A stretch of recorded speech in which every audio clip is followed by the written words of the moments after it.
inflacionaria en Alemania?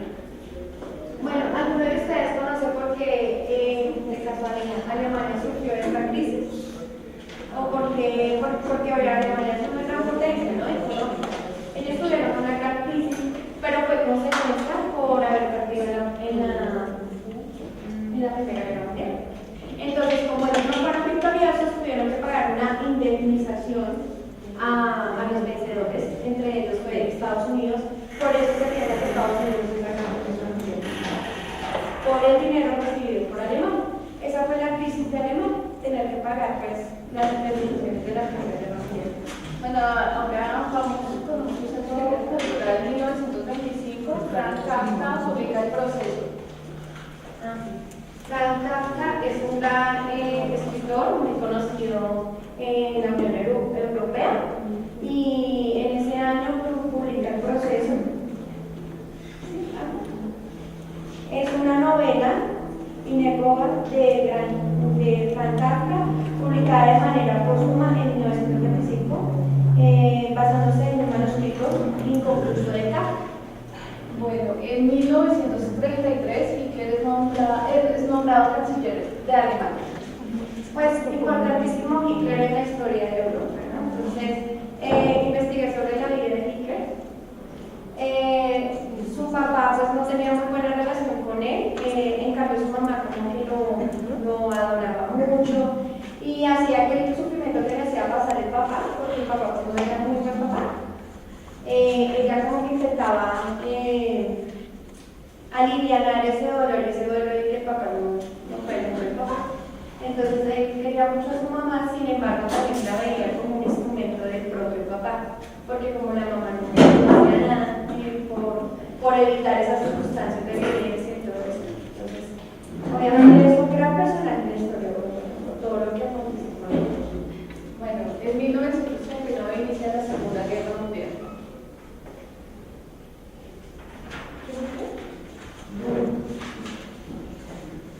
Bueno, entonces en 1939, pues desafortunadamente vuelve a pasar algo no deseado, que es la Segunda Guerra Mundial. Esta vez con algo pues un poquito más feo para la historia, y fue que por única y última vez utilizaron bombas nucleares en Hiroshima y Nagasaki.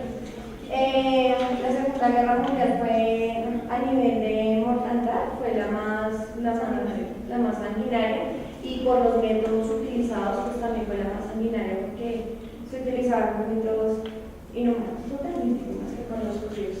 Sí, importante pues hablar encontrar en la sopa de letras en el Holocausto, que para los nazis significaba la solución final, que era desaparecer de la faz de la tierra los judíos. La razón No ocurre, se casan. Bueno, el 15 de agosto de 1945 se finaliza la Segunda Guerra Mundial. El 25 de abril de 1945 las tropas soviéticas y estadounidenses entraron por vez tropas soviéticas y estadounidenses.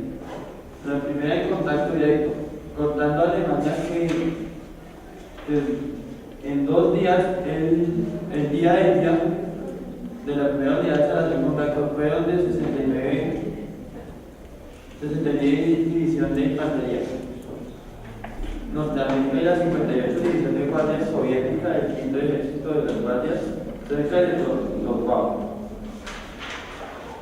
Sobre el río Elba, localizada donde los soldados de ambas nacionalidades realizaron una liberación por hallarse regionalmente tras meses de avanzarse desde puntos opuestos. Contra lo que esperaba fue una prolongada nazi en contacto de ambas tropas no fue hostil. En la finalización de la Segunda Guerra Mundial fue como un combate, se le llamaba la noche de Elba, el día de Elba, o sea, cuando finalizó se le llamó el día de Elba. Obviamente fue súper duro los enfrentamientos y cayeron las tropas alemanas. También fallece Hitler, se suicida. En 1950 la población mundial asciende a 2.515 millones de personas.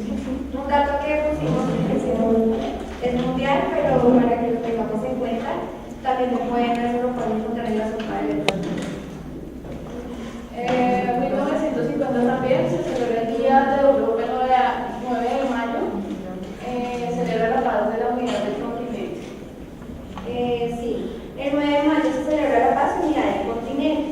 La fecha es el aniversario de la histórica declaración de Robert Schuman, ministro francés de Asuntos Exteriores, pronunció la declaración que lleva a su nombre el 9 de mayo de 1950. Con ella proponía la creación de una comunidad europea de carbón y de acero, cuyos miembros podrían en común la producción de carbón y de acero. Entonces, esto fue prácticamente se pronunció después de él hizo como un discurso y ahí se declaró como el día de la protección de la celebración de la paz. Otro acontecimiento. En 1950, el Convenio Europeo para la Protección de los Derechos Humanos y las Libertades Fundamentales, que adoptó el Consejo de Europa el 4 de mayo de 1950, entró en vigor en 1953. Tiene por objeto proteger los derechos humanos y libertades fundamentales de las personas sometidas a la jurisdicción de los Estados miembros y permite un control judicial del respeto de dichos derechos individuales. Entonces también es un acontecimiento muy importante. Bueno, ahora vamos a hablar de los psicólogos, los grandes psicólogos de la época. Bueno, estos que vamos a ver acá son los principales psicólogos. O sea, hay muchos escritores y psicólogos de la época que también fueron muy importantes dentro de los aportes. Por ejemplo, Sigmund Freud, como ustedes lo conocen, él nació en Freiberg en 1856 y murió en Londres en 1939. Él era un neurólogo austriaco fundador del psicoanálisis. Revolucionó pues, la psicología clínica y estudió en la Facultad de Vienesa. Su familia se trasladó a Viena en 1859. Estudió el caso con su amigo Joseph Breuer, no sé si se dicho bien, sobre el caso de Ana o sobre la histeria. No sé si ustedes habrán escuchado sobre ese caso, que fue como la base de lo de la libre asociación que dispuso sobre cada una de las terapias. ¿Qué aspecto importante? Pues como ustedes saben, él trabajó muy de la mano con Joseph Breuer, pero pues al final se separaron. Una pregunta, ¿en qué año nombramos en nuestra historia a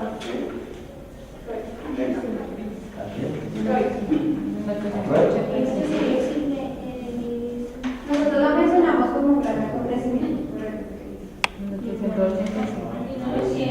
1900 publican entre nosotros.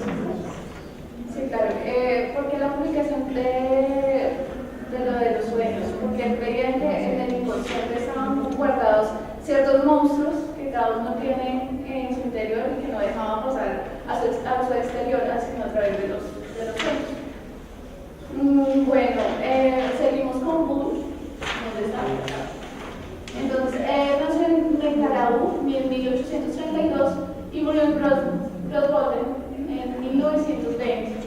¿Qué podemos decir? Es un filósofo y psicólogo alemán considerado el fundador de la psicología experimental. Lo que nombrábamos allá en 1979, uno de los fundadores del laboratorio de Leipzig.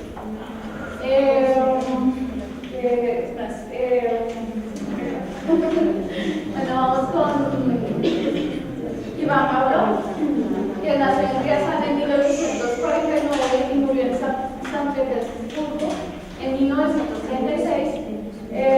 Iván Pavlov es un filósofo ruso, hijo de un padre ortodoxo, cursó estudios de teología y abandonó para ingresar a la Universidad de San Petersburgo a estudiar medicina y química.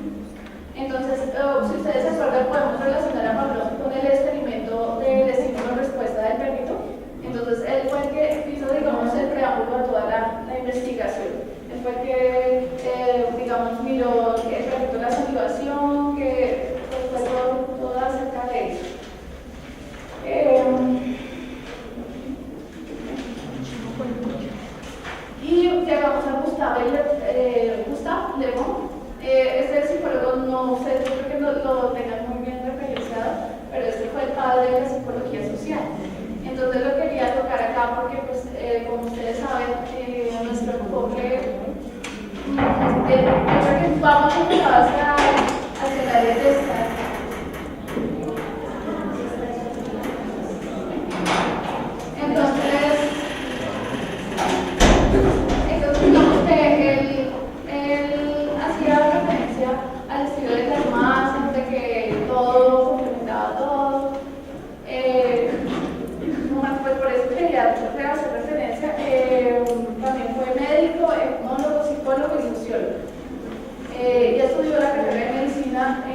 murió en Weimar en 1900. Era un filósofo, poeta, músico, filólogo alemán, considerado uno de los pensadores modernos más influyentes del siglo XIX. Realizó una crítica a la cultura, la religión y la filosofía occidental. También meditó sobre las consecuencias del triunfo del secularismo de la ilustración. Entonces,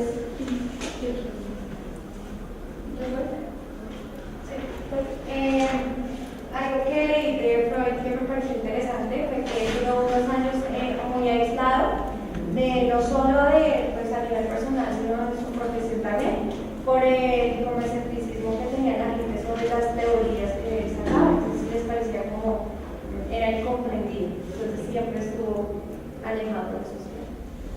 Listo, y ahora vamos con Joseph Breuer, que fue, digamos que trabajó mancomunadamente con Freud y que hizo, digamos, uno de los estudios de psicoanálisis más importantes dentro de lo del inconsciente, si no estoy mal. Él nació en Viena en 1842 y muere también en Viena en 1925. Estudió medicina y fue ayudante de Johann von Oppolzer en el Hospital General. También se habla de la observación del caso de histeria de Hanau para todo lo del inconsciente y demás, de la asociación que ya hablamos. Bueno, conclusiones ya generales de la exposición. Primero, el desarrollo de Europa dentro de los años de 1879 a 1950 fue muy importante en el ámbito político por toda lo que pasó sobre las guerras y demás, que influyó también dentro de la estructura de la vida de cada sociedad.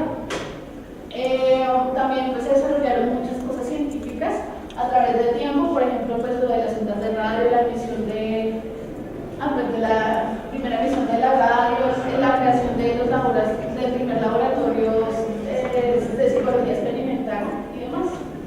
También nosotros intentamos buscar sobre los aspectos de las familias. No encontramos información muy detallada, pero sí se hablaba de que las familias eran numerosas. Entonces es un dato que queríamos traer acá. Importante las imágenes que pegamos, son imágenes que escogimos pues, con mucha dedicación. Por lo menos esta fue la primera fotografía que se tomó después de la Primera Guerra Mundial. Entonces ahí se mostraba la desolación, como la depresión en la que había quedado el mundo. Recordemos que las guerras no solo dañaron socialmente a Europa, sino que económicamente hubieron repercusiones como les estaba hablando ustedes. También gracias a esas guerras se afianzaron las potencias mundiales que hoy en día pues, es Estados Unidos. Entonces, de todos estos sucesos también dependen muchísimas más cosas del mundo entero. A nivel de religión, por ahí está el mapita, por allá. Sí. Es que la religión tampoco nos hablaba muy pero digamos que la religión es más entrada dentro de Europa en el catolicismo y la religión ortodoxa, si no es humana. Eran la mayoría de población. La mayoría eran católicos, judíos, pues no. Acá tenemos los colores, no sé si los puedan alcanzar a ver todos.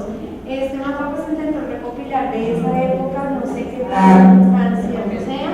Entonces, los católicos son como el color verde, los protestantes son el color anaranjado, los ortodoxos el color azul y los musulmanes el color rojo. ¿Listo? Entonces, queríamos mostrar que toda la línea tiene que ver pues, con el desarrollo de diferentes habilidades que nos permitieron, digamos, entrar más al estudio del ser humano. Por ejemplo, en la Segunda Guerra Mundial, donde pues, hubo, como ustedes saben, muchos experimentos o muchas cosas de bombas nucleares y demás. Entonces, fue un desarrollo científico interesante también. Muchas gracias. Una pregunta. ¿Alguna pregunta sobre la exposición? Yo. Lo de la humanista que me quedó claro. ¿Lo de qué? Humanista. Humanista, porque se dijo que en el gestal era como social. No. Es que, digamos que acá en este Gustavo León, no sé qué enfoque tenía, pero sé que en Alemania surgió la escuela de Gestal y después la humanista posteriormente, pero eso fue después. Sí, sea, la Yesta fue la que estuvo en esta época. Les dejamos las No viene operadoras. Estados Unidos. Les dejamos las operadoras para que por favor Fernando desarrolle y puedan. Bueno, muchas gracias. Me parece importante conocer los aspectos sociales, culturales y políticos de Europa desde 1884 hasta 1950, que es el periodo en el que nace la psicología. Yo creería, y un poco conectándome a lo que decía el grupo, yo creo que es un siglo, ¿no? Casi un siglo, desde el 84 hasta el 50, que es un siglo de alemanes y judíos. Casi que ellos son un poco los que crean la psicología, ¿no? Ellos son los que revolucionan las ciencias y paradójicamente son dos culturas que intentan aniquilarse unos a los otros, ¿no? ¿Por qué los judíos, no? ¿Cuál es el problema de los judíos? Los judíos históricamente han sido una raza muy particular. Yo los llamaría, son los grandes negociantes de la historia.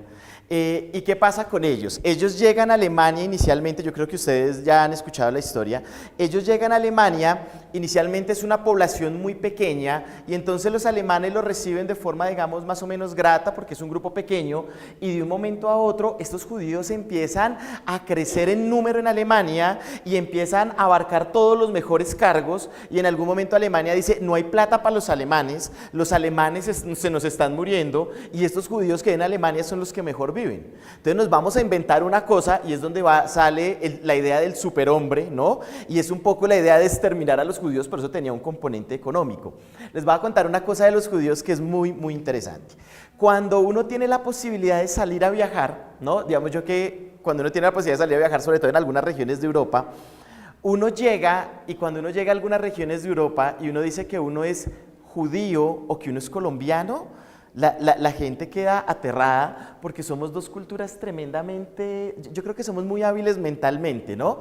Hay regiones de Europa donde somos muy bien recibidos los colombianos y los judíos en la medida de que yo creo que somos unos muy buenos negociantes, ¿no? Mientras un europeo va, uno ya fue y volvió, uno no se deja morir, uno es tremendamente recursivo y los judíos son así. Yo me acuerdo de varias anécdotas de pequeño.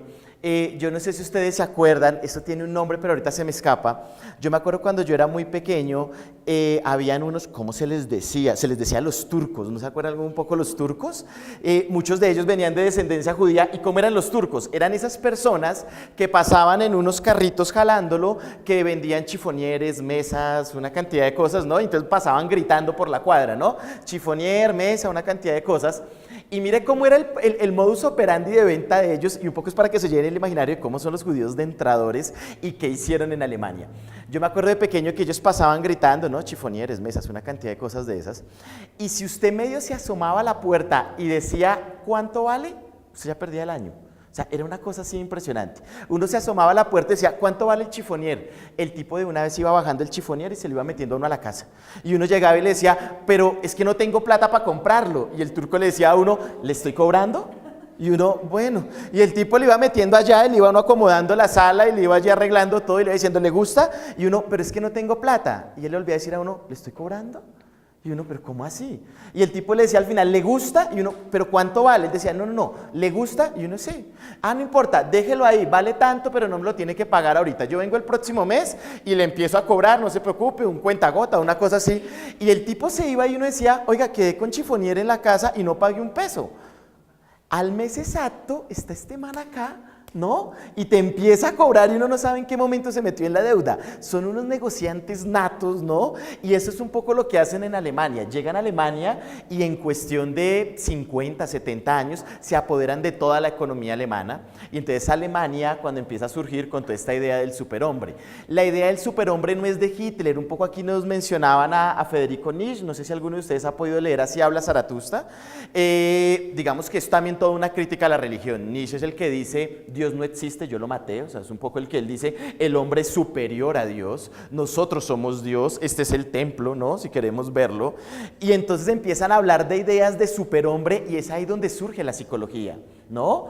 Y entonces empieza a hablar, Nietzsche, digamos que habla un poco más de que el superhombre es un ser que tiene unos conceptos de valor y de ética, que no está, digamos, subyugado a la religión, ¿no? Porque para Nietzsche la religión es una cosa que subyuga, que no permite crecer. Y entonces él dice, el superhombre es una persona que es capaz de trascender, que es capaz de decir que es bueno y malo sin necesidad de que esté allá un dios o una cosa diciendo que él es capaz de decidirlo. Y un poco lo que hace Hitler es que coge esa idea del superhombre y la transforma en una cosa biológica y física. Y dice, el superhombre es un tipo que mide 1,80, que es ario, que es blanco, que es ojiazul, y todo lo que no sea así vamos a matarlo. Y es cuando empiezan inicialmente llegan a los guetos, ¿no? Los guetos era donde vivían los judíos de clases no muy altas y los cogen a todos y empiezan a matarlos, y cuando ya no hay muchos judíos para defenderse van detrás de los de la clase alta y empiezan a matarlos. Afortunadamente Freud, aunque es de descendencia judía, no le hacen nada, pues porque Freud era Freud, ¿no? Y el hombre tenía pues todos sus contactos y él alcanza a salir de Alemania, alcanza un poco a huir de Europa todos estos años y está allí un poco escondido, pero digamos que eso no pasa. Están las dos guerras mundiales, como ustedes lo decían, y suena un poco paradójico. Las dos guerras mundiales, digamos que aniquilan buena parte de la humanidad, pero gracias a las guerras mundiales nosotros estamos donde estamos. Gracias a las guerras mundiales nosotros cobramos lo que cobramos. Y gracias a las dos guerras mundiales un poco la gente nos cree como nos cree. Porque fue en las guerras mundiales donde los psicólogos, o sea, antes los psicólogos no éramos mucho. La gente no nos creía. De hecho, no se sabía qué hacía el psicólogo en la sociedad, ¿no? O sea, realmente usted qué hace ahí, ¿no? Es en las dos guerras mundiales, inicialmente entramos haciendo procesos de selección. Pues piensen ustedes, guerra mundial, cogen a todo el mundo y todo el mundo tiene, aquí todos los varones mayores de 16 años sirven para la guerra. Y entonces teníamos allí contingentes de 500 personas. Y entonces, ¿a quién ponemos de capitán? ¿A quién ponemos de teniente? ¿A quién ponemos en la primera línea para que lo maten? Ahí es donde surgen los psicólogos con algo que nosotros hacemos, que son procesos de selección. Y arrancamos haciendo procesos de selección. Nos inventamos las primeras pruebas de personalidad y entonces aplicábamos pruebas y decíamos, usted tiene un nivel de liderazgo alto, usted no se vaya en la primera línea porque no lo pueden matar, usted se queda dirigiendo, ¿no? Usted es más una personalidad operativa, puede pasar allá, ¿no? Entonces empezamos con los procesos de selección y después de la guerra vienen todos estos síndromes síndrome de estrés postraumático, encontramos todos estos veteranos de guerra con procesos de depresión, de alcoholismo, de drogadicción, y viene la psicología nuevamente a rescatar y tratar de rehabilitar toda esa gente.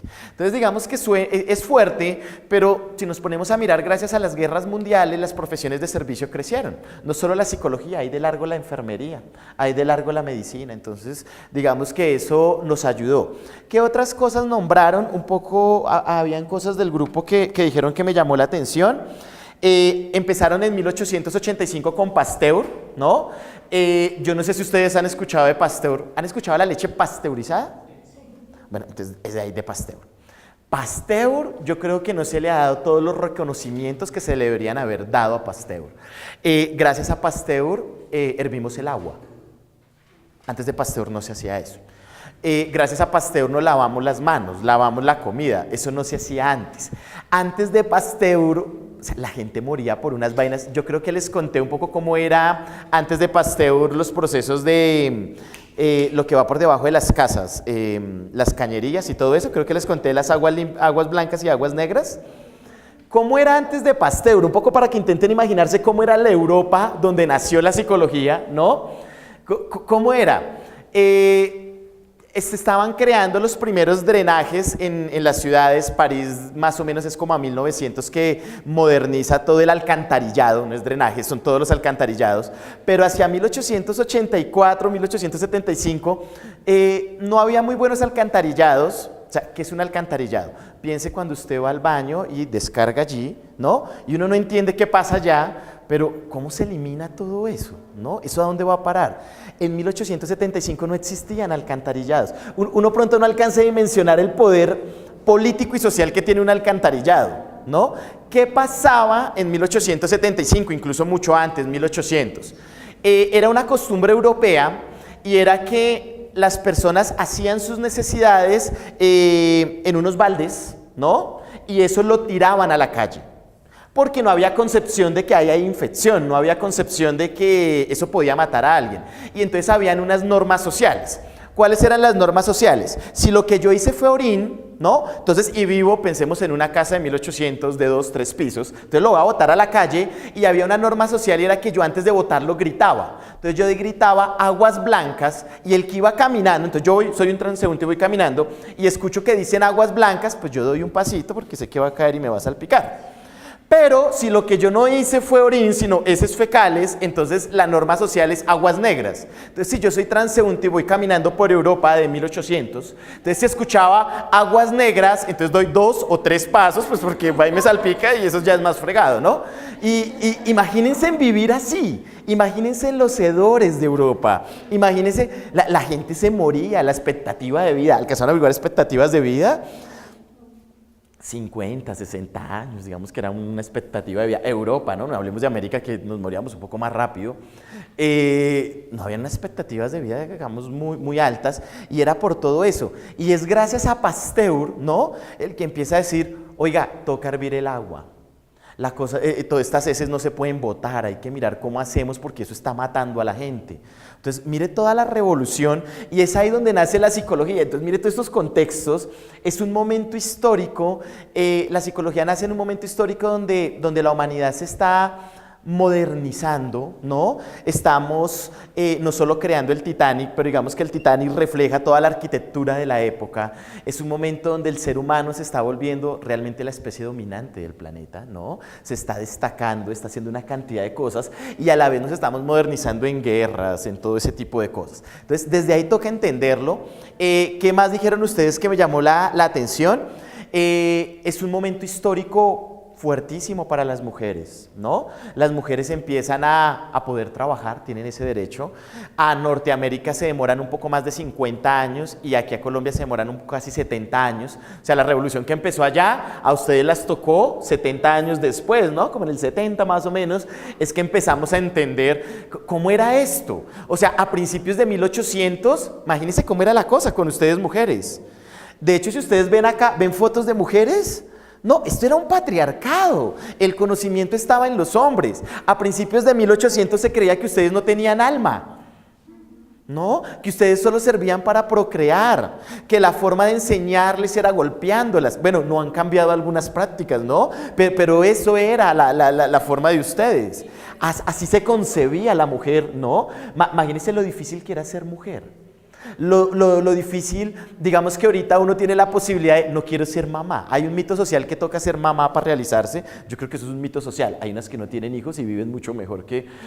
Pero usted ahorita tiene la oportunidad. Lo que pasa es que uno lo ve y no le parece... Hace 1875 usted no tenía la oportunidad, usted no iba a estudiar, el que usted estuviera acá era casi que una herejía, eso no se podía, la mujer no podía aprender. Si yo salía, si una de ustedes era mi pareja, usted no podía caminar al lado mío, usted tenía que caminar 2 pasos atrás. De hecho, no sé si lo alcanzaron a ver, yo lo alcancé a ver con mis abuelos. Cuando yo salía con mi abuelo, mi abuela no podía caminar al lado. Yo cuando tenía 5 o 6 años salía, mi abuela y yo caminábamos un pasito atrás, porque venimos de una cultura un tanto todavía patriarcal. Eso era lo común en 1875. Entonces, mire todas esas revoluciones. Las primeras mujeres, Ana Freud, o sea, Ana Freud es Ana Freud porque es hija de Freud, pero no todas las mujeres tuvieron esa posibilidad. Melanie Klein, que crea la teoría del pecho bueno y del pecho malo, que dice que la personalidad se empieza a crear desde que yo le doy pecho a mi hijo. Porque, no sé si ustedes saben, los niños toman de los 2 pechos, pero hay un pecho que prefieren un poco más que el otro y desde ahí crea. Pero para que esta mujer pueda hablar de todo esto, le tocó matarse con medio mundo. Es ahí donde empieza a crearse la psicología, en un contexto tremendamente patriarcal, donde los hombres son los que tienen el conocimiento. Y ahí arrancamos. ¿Qué más les...? No, un poco quisiera dejarlo ahí. Y vemos pues algunos autores, obviamente Freud, con su texto de la interpretación de los sueños. Se los voy a explicar en 15 días qué era la interpretación de los sueños, porque siempre hemos creído que interpretación de los sueños es el libro que nos venden en el bus, que vale 2.000 pesos, que dice que si usted sueña con, ¿qué? Que si se sueña de blanco es que alguien se le va a morir, o si sueña con dientes es plata. ¿No? Eso no es interpretación de los sueños. Freud dijo un poco que los sueños son monstruos, pero al final del libro incluso dice que uno con los sueños uno cierra procesos. O sea, si usted no soñara es una vaina... Y en 15 días les voy a contar incluso algunos casos particulares de cómo los sueños en mí me han cerrado procesos. Es un proceso inconsciente sin precedentes. Eso es, Freud estudia la cocaína antes de que la cocaína fuera una cosa ilegal. Él la practica, él la estudia y la consume algún tiempo incluso. Encontramos a Nietzsche, ¿no? Con todo de Dios no existe, yo lo maté. Está Gun, tenemos a Pavlov, ya lo decían ustedes. Bueno, tenemos allí una cantidad de hombres, un poco de la psicología, y es entender cómo la psicología se volvió una cosa patriarcal. Y cuando veamos aquí en Colombia también vamos, o sea, creo que mujeres, ustedes están llamadas a hacer también una revolución en la psicología. Creo que todavía no se ha hecho ese cambio de género, eso todavía sigue siendo una cosa, aunque si ustedes ven, hay más mujeres. Uno empieza a ver a los padres, y es que no hay muchas madres en psicología, son padres, nosotros venimos, es de una cosa patriarcal. Entonces, ¿cuál es la posición también? ¿Cómo se empoderan las mujeres y qué han tenido que hacer las mujeres para ubicarse en los puestos que se han ubicado en psicología? Bien, no sé si tienen alguna otra pregunta, digamos que este es como el análisis histórico de donde nació la psicología. ¿Alguna otra pregunta? ¿Más o menos queda claro en dónde nos movemos en Europa? De pronto algo que rescata también en cuanto a la resiliencia. Sí. Son los dos judíos, Ana Frank y Víctor Frank. Ah, bueno. También de pronto acá rescatamos dentro de... Gracias un poco por eso. En la Segunda Guerra Mundial, pues sale el padre de la logoterapia, Víctor Frank, ¿no? ¿Quién es? Creo que ya hemos hablado de Víctor Frank, ¿no? ¿Quién es Víctor Frank? O sea, yo creo que Víctor Frank es el sinónimo de la resiliencia. ¿Qué es? Es un chino que fue el último hijo de otros, creo que él tenía 5 hermanos, él fue el último. Los papás eran de clase media y los papás le pagaron estudio a todos los hijos, pero cuando nació Víctor Frank dijeron, hermano, ya no hay, o sea, nosotros ya nos hemos matado toda la vida para pagarle estudio a los otros 5, pues a su merced le tocó no estudiar. Y Víctor Frank a sus 8 años, mire la postura política, Víctor Frank a sus 8 años dice, mi sueño es estudiar y mi sueño es ser médico. Y a sus 8 años, una vaina de resiliencia sin precedentes, cuentan que él madrugaba algo así como a las 4 de la mañana y se iba a una plaza a trabajar para tener plata, y a las 8 de la mañana se iba a estudiar al colegio y salía y se iba a trabajar. Imagínense eso a los 8 años. Estudia primaria, bachiller, por ponerle esos nombres porque en esa Europa tenía otros nombres, no era primaria y bachillerato, pero hace todos sus estudios, y cuando acaba sus estudios dice, listo, ya terminé de estudiar, ahora voy a estudiar para ser médico. Pero como no tiene plata, se presenta a una universidad pública, se gana la beca, y él dice, listo, no tengo que pagar matrícula, pero es que ustedes saben, estudiar en una universidad no es solo pagar matrícula, hay que pagar buses, pagar copias, o sea, hay unos gastos. Y este hombre estudia todo el día medicina, que es su sueño, medicina, y por las noches tiene que hacer oficios varios, una cosa de resiliencia. Y cuando termina de ser médico dice, listo, toda una vida trabajando para ser médico, ahora sí voy a disfrutar mi vida. Ejerce la medicina 2 añitos, llega la Segunda Guerra Mundial, se llevan a todos los judíos, y él era judío. Toda una vida matándose para cumplir su sueño, y cuando lo cumple se lo llevan para un campo de concentración, y en el campo de concentración le matan a la esposa, le matan a los papás, le matan a todos los hermanos. Es una vaina. Y el tipo sale de allá, y es que un poco lo que nos cuenta la historia es que los alemanes mataron muchos judíos. Lo que no cuenta la historia es que después de los campos de concentración muchos judíos se mataron. O sea, imagínese usted salir y no encontrar familia, no encontrar hijos. Y bueno, hay unas historias, el hombre busca el sentido, él cuenta unas cosas.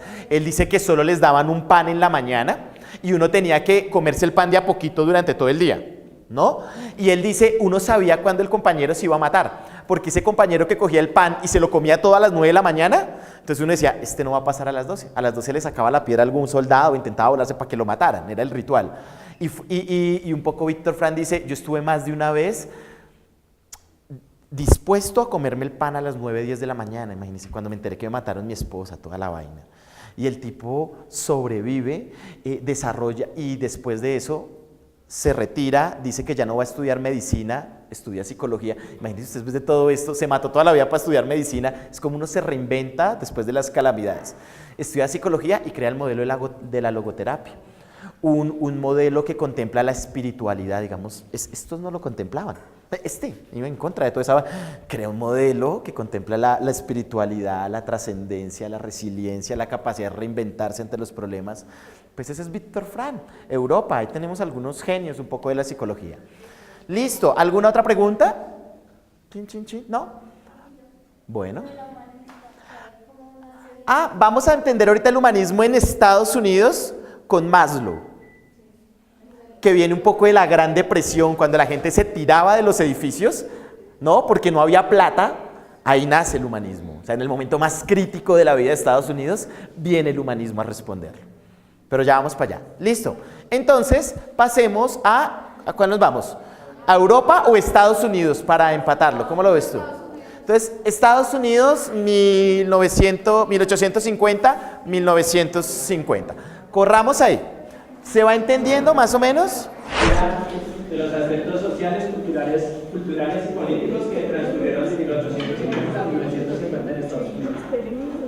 Empecemos por los aspectos sociales. En 1950 Estados Unidos producía tres cuartos de la producción de algodón en el mundo. O sea, esto es bastante, lo llamaban el oro blanco.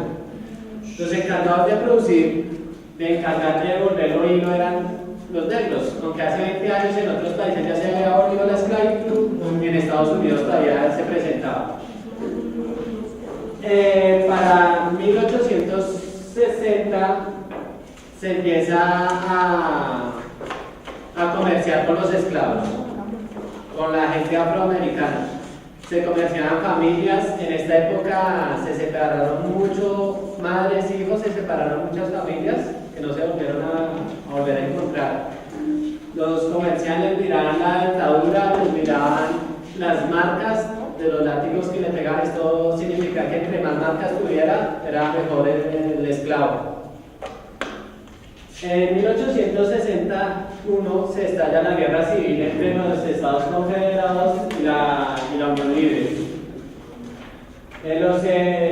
Los Estados Confederados era la parte del sur de los Estados Unidos, era allí donde más se manejaba y se comerciaba la esclavitud. En el estado del norte sucedía lo contrario, ellos se beneficiaban, pero estaban en desacuerdo con la esclavitud. Allí sale a lucir a Abraham Lincoln, que fue el encargado de que la Unión Libre ganara esta guerra civil. Pues allí se genera un gran evento que fue la comunicación por... la palabra... ¿Qué pena? Esto... El telégrafo, no, sino... ¿Sí? El telégrafo. Sí. Por medio de este invento se pudo ganar la guerra. Allí las mujeres trabajaban en las empresas de ropa, o sea, gran parte de la tela que se transportaba al mundo y ropa venía de Estados Unidos.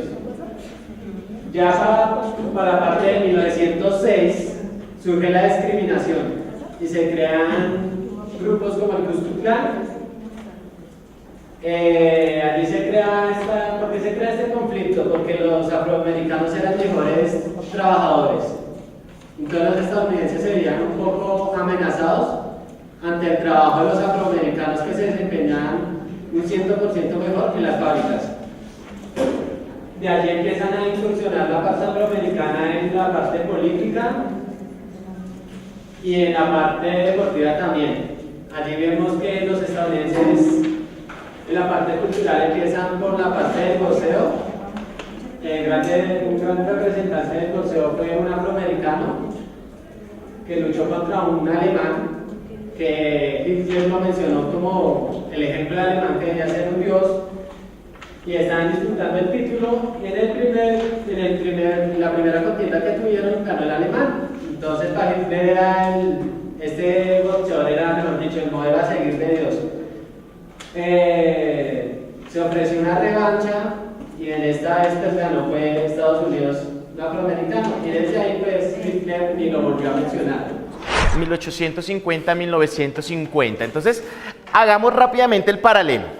Europa viene hablando en términos de inconsciente, consciente, líbido, sexualidad, cosas que no se pueden ver, que no se pueden coger, que no se pueden medir. O sea, uno cómo mide un inconsciente, uno cómo mide una libido, uno cómo mide un complejo de Edipo, un complejo de Electra.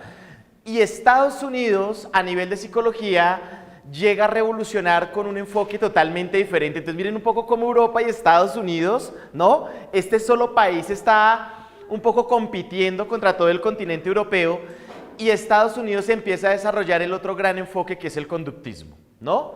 Entonces ellos empiezan a decir el inconsciente no existe, eso de la libido no existe, o sea, no existe es porque no se puede ver, ¿cómo se puede medir? Y entonces empiezan a hablar en términos de conductismo, entonces trabajemos con lo que se puede ver, conductas, procesos psicológicos básicos, superiores, memoria, atención, inteligencia, pensamiento, trabajemos en eso y centrémonos en eso. Entonces es un poco lo que está pasando a nivel de psicología, y si por acá entonces está Freud, tenemos a Pavlov, entonces por allí es cuando empiezan a emerger, aunque cogen mucha fuerza en la otra mitad del siglo, pero aquí empieza a emerger Watson, ¿no? Tenemos a Watson que trae todas las teorías de Pavlov y las empieza allí, más adelante va a llegar Skinner, vamos a entender cómo Watson lo echan de la psicología, un poco por el tipo de investigaciones que hace, sobre todo la investigación que hace con Albertico, la veremos cuando lleguemos a conductismo, lo sacan y son psicólogos que llegan a la publicidad y empiezan a hacer una cantidad de cosas. ¿Qué más vemos? Es un momento histórico donde las minorías están luchando. Por este lado, Alemania está tratando de acabar a los judíos y por el otro lado, en Estados Unidos, los blancos, los arios, están tratando de acabar a los negros. Y aparecen entonces las prácticas sociales, como se llama allá el Ku Klux Klan, o mucho más, son incluso políticas de Estado como el apartheid. ¿Entonces han escuchado el apartheid? Entonces el apartheid era un tratado de cómo se debían comportar los negros, bueno, si uno dice negro es las personas de color, cómo se debían comportar las personas de color en la sociedad. Una cosa totalmente brutal, ejemplos de lo que decía el apartheid. Si ellos se subían a un bus, habían unos asientos especiales para los negros, así se llamaba, vamos, atrás. Pero otra cosa, tú podías ser una mujer negra embarazada, yo, un hombre de edad media, normal, yo me subo y si yo soy blanco, ojo azul, tú te tienes que parar y darme la silla. O sea, es un poco lo que pasa en Transmilenio, pero ahora es como al revés, en el momento del apartheid. El blanco tenía derecho sobre la silla. O sea, imagínense nomás esto en el transporte público, así era un poco el apartheid y lo que le decía un poco a la raza negra, un poco cómo debía comportarse. Entonces encontramos eso. Y bueno, dentro de las cosas que dijeron, bueno, otra cosa que me encanta, un poco cómo la psicopatología ha estado allí en la psicología. Pasamos de Nietzsche, ¿no? ¿Recuerdan? Dios no existe, yo lo maté. Un maníaco depresivo. Y pasamos allá al otro lado, Edgar Allan Poe. O sea, si a alguno le gusta la literatura, lea Edgar Allan Poe, ¿no? El texto del cuervo, es una vaina. Un hombre alcohólico, con problemas de depresión profunda. Vamos a entender incluso cómo la psicopatología revoluciona las artes, revoluciona las ciencias, y muchos de los grandes psicólogos y muchos de los grandes genios, ¿no? Pues han tenido trastornos psicopatológicos muy fuertes. Y quisiera un poco rematar con lo que hablaron de la sexualidad. Entonces en Estados Unidos, hacia finales de 1950, empieza a darse toda la revolución sexual, ¿no? Entonces pasamos de una visión netamente heterosexual a otro tipo de comprensiones de la sexualidad, y entonces encontramos a grandes investigadores como Kinsey. Si alguien quiere, de hecho está la película, si quieren ver la película de Kinsey, es un hombre que empieza a estudiar la sexualidad en Estados Unidos, es una cosa sin precedentes. Él arranca más o menos en 1930 y empieza a entrevistar a millones de norteamericanos indagándoles la vida sexual, cómo era la vida sexual. Entonces había un imaginario, y es que todos somos heterosexuales, todos somos fieles, todos... Y empieza a indagar, ¿no? De hecho es como un ejercicio terapéutico, empieza a entrevistarse con los norteamericanos uno por uno, cómo es su sexualidad, y empieza a encontrar que, al menos en la Norteamérica de esta época, las parafilias estaban a la orden del día, que incluso que la homosexualidad no era tan rara, que estos que eran aparentemente heterosexuales tenían vidas homosexuales, y hace toda una revolución sin precedentes desde la sexualidad. Incluso todos esos movimientos que después vienen, otros ya son psicólogos, Master y Johnson, que desarrollan toda la terapia de sexualidad en parejas, es gracias a todos estos movimientos que ocurrieron en Norteamérica, que vienen a dar paso a lo que va a ocurrir en 1960. Y son todas esas grandes revoluciones de la mujer, la revolución sexual, la revolución de tantas cosas, pero se empiezan a gestar desde acá con todo ese tipo de cosas que ocurrieron. Entonces vayamos nuevamente ahora a Europa, 1950 a la actualidad, ¿qué ha pasado? Y vamos a ir rematando. Entonces si quieren pasen. Bueno, yo vamos a comenzar con la parte de los autores. Hay algo muy marcado ya de la Segunda Guerra Mundial, 1950, estimulan estudios importantes sobre la conformidad. Uno de esos grandes autores es H, en 1956, y Milgram en 1965, escribió un libro sobre la obediencia. En 1957, aparición de la teoría de la disonancia cognitiva. El autor es Leon Fest, disculpen el inglés, comenzó preguntándose cómo se evalúan las personas, incluyendo actitudes, empeños y conducta. Ahí se basa más en la psicología social. Afirmó luego que las personas luchan por ser congruentes en sus cogniciones y en sus acciones. Hacia 1960, también se percibe e interpreta en el individuo los hechos sociales. Un autor importante es Kelly, en 1967, y Davis, 1965, estudios del proceso de atribución.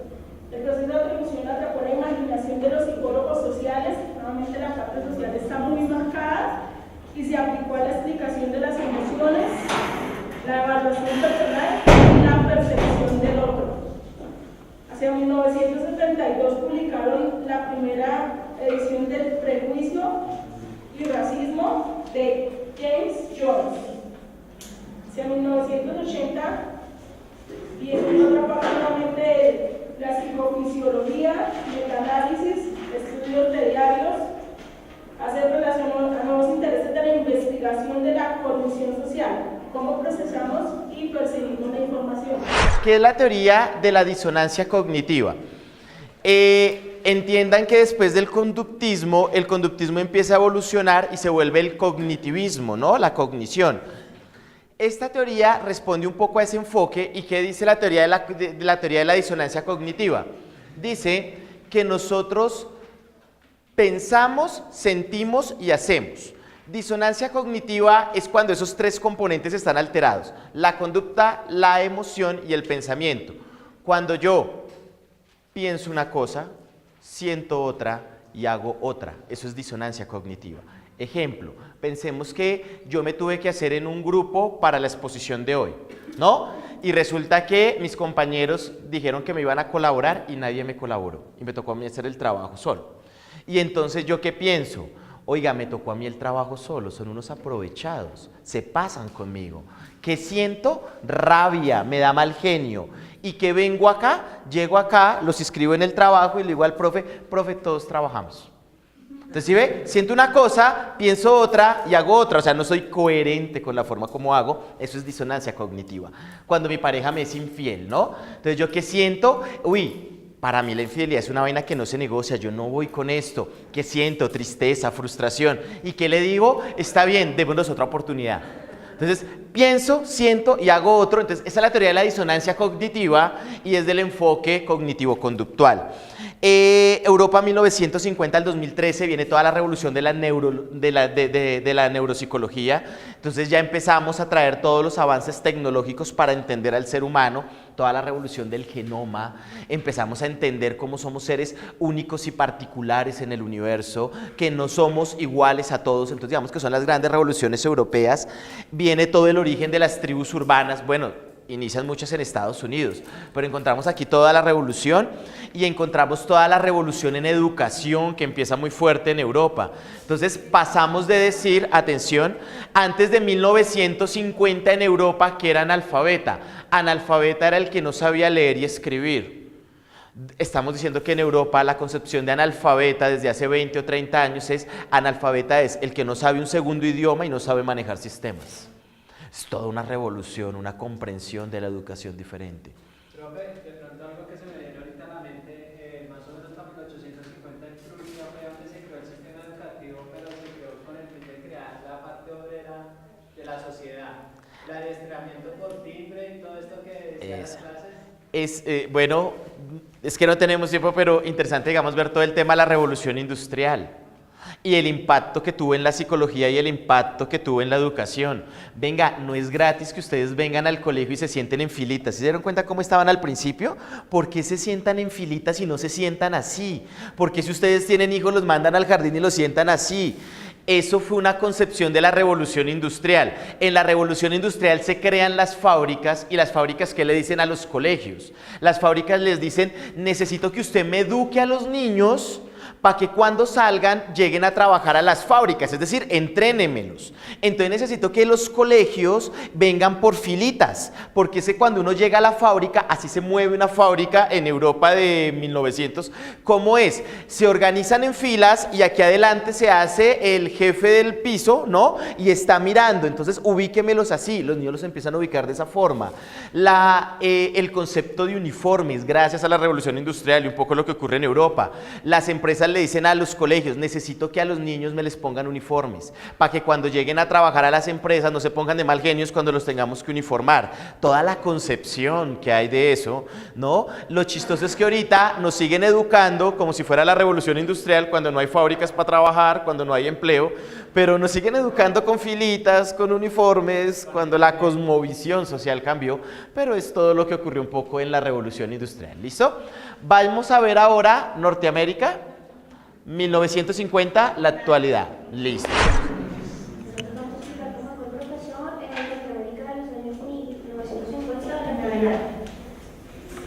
Bueno, cuando terminó la Segunda Guerra Mundial, Norteamérica quedó como en un sentimiento de uniformidad. Se llamó conformismo. Cuando fue la Guerra Mundial, las mujeres salieron a trabajar, ellas eran enfermeras, cocineras, o sea, todos estaban trabajando. Una vez pasó la Segunda Guerra Mundial, la mujer volvió a retomar como ella en el hogar, el hombre era el que salía y trabajaba, buscaba el sustento, y pues la mujer era la que se quedaba siempre en el hogar, era la que cuidaba a los hijos, la que se encargaba del hogar, ¿no? Entonces, bueno, ya llegó en los años 70, es cuando se realiza pues la revolución femenina, las mujeres quieren salir a trabajar, ellas quieren ser profesionales, quieren ser exitosas, que no son patriarcado como siempre es el profesor. En esa década vemos que la moda, después de pasar de que las mujeres se vestían con velo, con los vestidos así que con guantes que casi no se les veía su cuerpo, aquí hubo una revolución femenina, entonces estéticamente sexy, elegante y muy pues glamurosa, la mujer empezó a mostrar su cuerpo. Los escotes, los peinados flojos, pues no los alcancé a hacer, pero después de pasar de los jeans a pantalones ajustados así, estilo licra, las minifaldas se usaron mucho, entonces quisimos como hacer una presentación de lo que fue esa época. Sino que nuestra compañera, la que no pudo venir, a ella le tocaba en la época de... Sí, y entonces vemos como los personajes de esa época, Marilyn Monroe, que empezaron, o sea, los peinados eran los que tenían las rubias, el cabello cortico, siempre su flequillo, ondulado, y los que tenían el cabello largo, siempre se hacían así, digamos, esos peinados extravagantes, y sus moños ahí todos raros, pero era la sensación de ese entonces. Se mete a internet, se va a Wikipedia y averigua si lo que yo le estoy diciendo es verdad o no. ¿No? Usted ya va a un restaurante y usted no tiene que entrar, entra acá a su internet, incluso se puede ubicar en Face en qué lugar está del planeta, puede entrar al restaurante, a la página, puede saber el menú, o sea, la virtualidad y la realidad se fusionaron. En esos órdenes estamos hablando. Entonces, interesante tenerlo en cuenta. ¿Qué nos quedó faltando entonces para la próxima clase? Vamos a ver la evolución de Colombia, ¿no? O sea, ¿qué ha pasado con Colombia? O sea, venimos hablando de guerras mundiales, venimos hablando de todos los procesos de revolución sexual, todo este tipo de revoluciones, vamos a ver qué ha pasado en Colombia, cómo ha sido la psicología en Colombia y vamos a terminar hablando de cómo está la psicología ahora, cuántos enfoques hay, cuántas universidades hay, cómo nos movemos los psicólogos y ojalá podamos resolver la pregunta, ¿y los psicólogos de la Uniminuto de qué somos? O sea, de todo este maraña de cosas que han ocurrido en el mundo, nosotros a qué enfoque le apostamos. O sea, ¿será que nosotros somos más William James, somos más Piaget, somos más Freud o somos más Vygotsky, que no lo hablamos hoy, que es Europa de la época que les tocó a ustedes? Bueno, ¿quién vendremos siendo? Ojalá lo podamos resolver. Entonces, en ese orden de ideas, las tareas para dentro de 8 días, en 8 días no venimos, ¿sí sabían?